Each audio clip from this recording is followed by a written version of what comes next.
আসসালামু আলাইকুম রহমতুল্লাহি ওবরকাতুহু।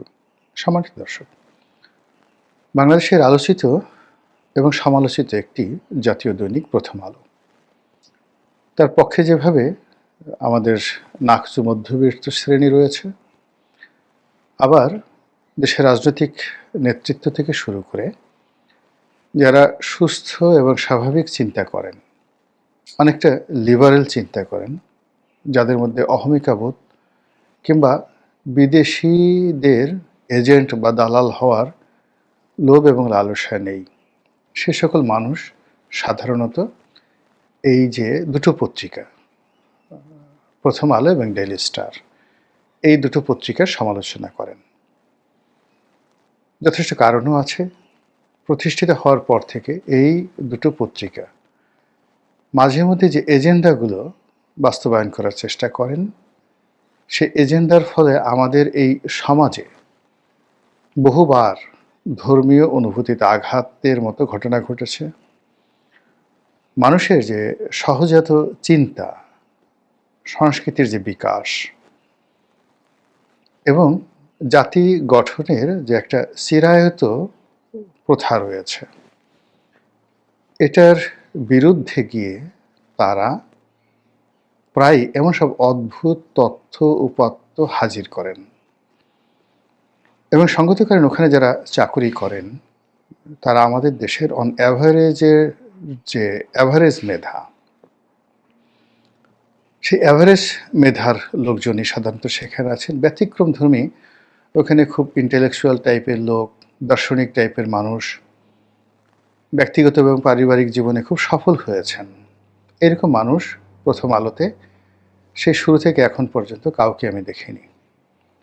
এদের অলমোস্ট সবারই ঘরের মধ্যে ঝামেলা আছে, স্বামী স্ত্রীর অমিল আছে, ছেলের সন্তান, স্ত্রী, কন্যা, পুত্রদের সঙ্গে তাদের যে সম্পর্ক, এটা নিয়ে নানা কথা শোনা যায়।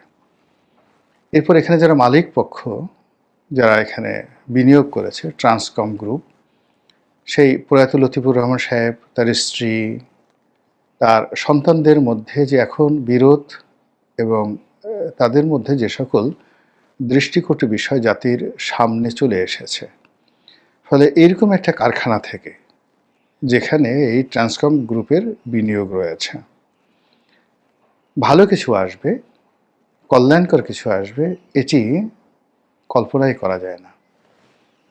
এখানে যিনি সম্পাদক মতিউর রহমান সাহেব আছেন, তার সঙ্গে একটা সময় বসুন্ধরা গ্রুপের ভীষণ রকম মতদ্বৈধতা শুরু হলো।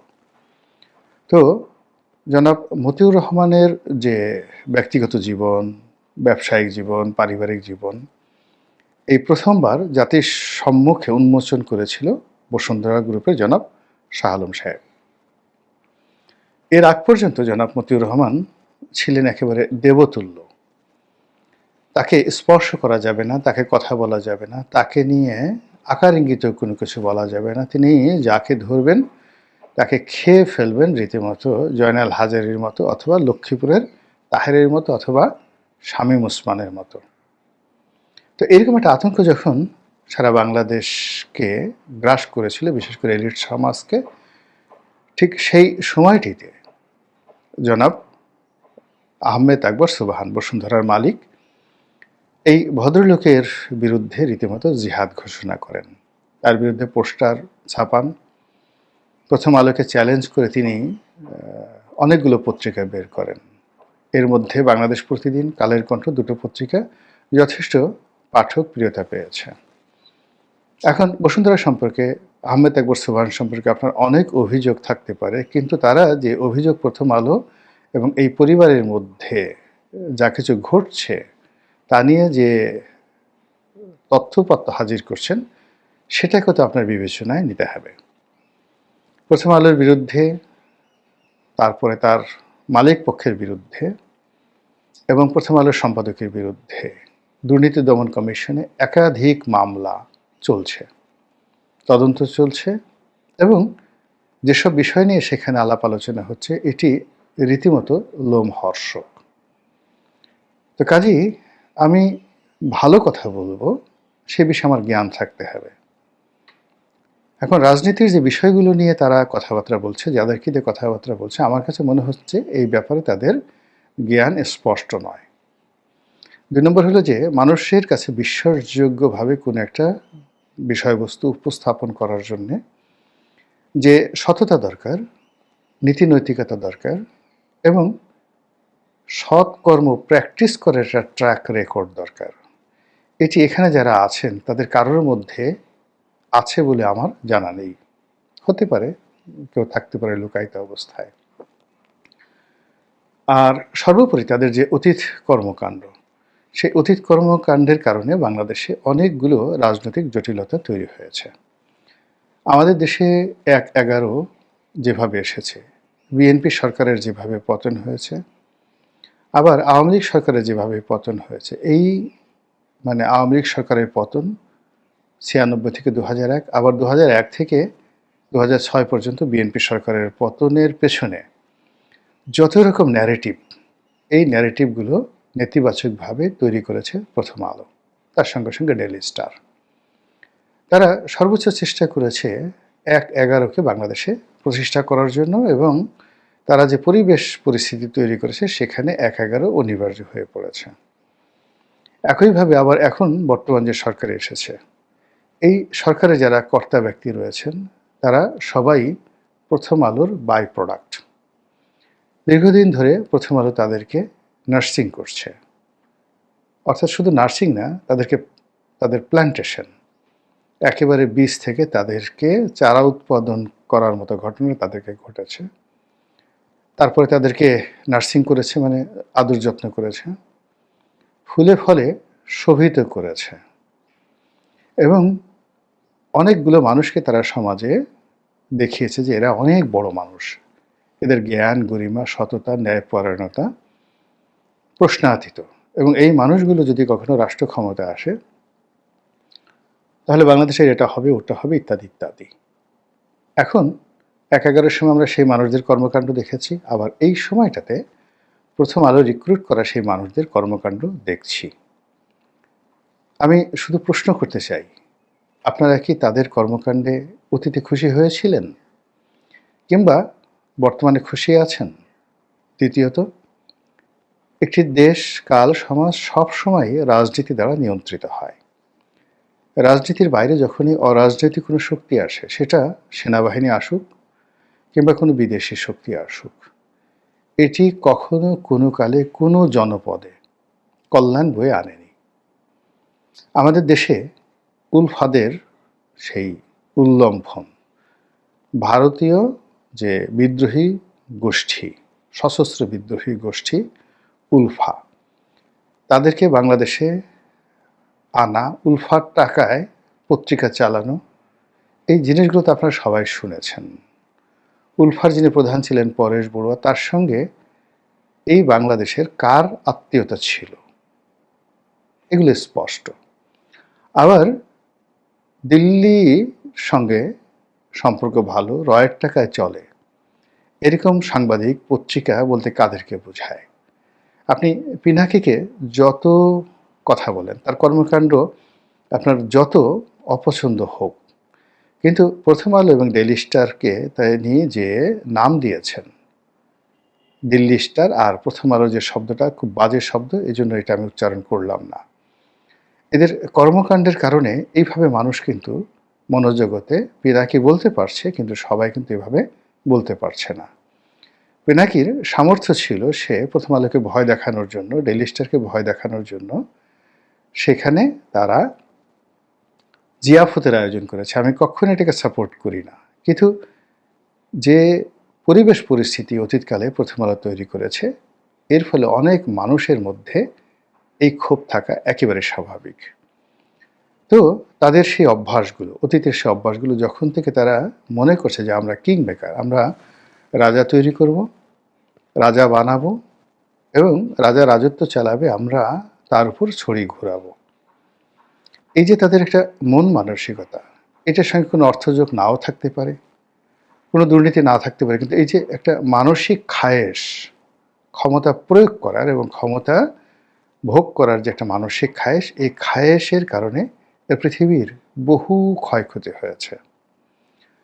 প্রথম আলো আমাদের রাজনীতির যে বিধি ব্যবস্থা, সেই বিধি ব্যবস্থাকে বলতে গেলে ধ্বংস করে দিয়েছে।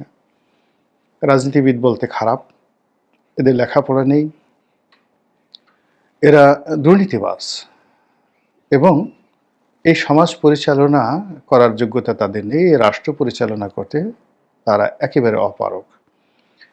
এই ন্যারেটিভগুলো তারা প্রতিষ্ঠা করার জন্য বিভিন্ন সময়টিতে তারা যে কার্টুনগুলো এঁকেছে, যে নিবন্ধ প্রকাশ করেছে এবং যেভাবে একজন ব্যক্তির পোর্ট্রেটকে তারা তুলে ধরেছে, এতে করে কোনো ভদ্রলোক, সম্মানিত লোক, মর্যাদা সম্পন্ন লোক রাজনীতির ময়দানে আসবে এই আগ্রহটা তারা হারিয়ে ফেলেছে। দ্বিতীয়ত, এখানে যে মন্দ লোকের যে বাড়াবাড়ি, এখন যে তাণ্ডব চলছে, চাঁদাবাজি, মাস্তানি থেকে শুরু করে আরও অনেক কিছু, এর কারণ হলো যে এই সেক্টরটিকে তারা ইচ্ছে করে মন্দ লোকদেরকে ইজারা দিয়ে দিয়েছে।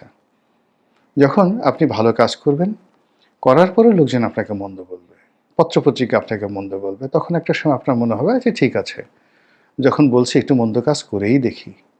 এভাবে পুরো রাজনীতির অঙ্গনে কলুষিত একটা পরিবেশ তৈরি করার জন্য এই পত্রিকাটি অতীতে বহুবার চেষ্টা করেছে এবং সেটা রীতিমতো ওপেন সিক্রেট, একেবারে উন্মুক্ত রহস্য, সবাই এটি দেখতে পায়। তো সেই প্রথম আলোর সঙ্গে এনজিওগুলোর সম্পর্ক, আপনি একসময় ব্র্যাকের ফজলে হাসান আবেদ, প্রথম আলোর মতিউর রহমান,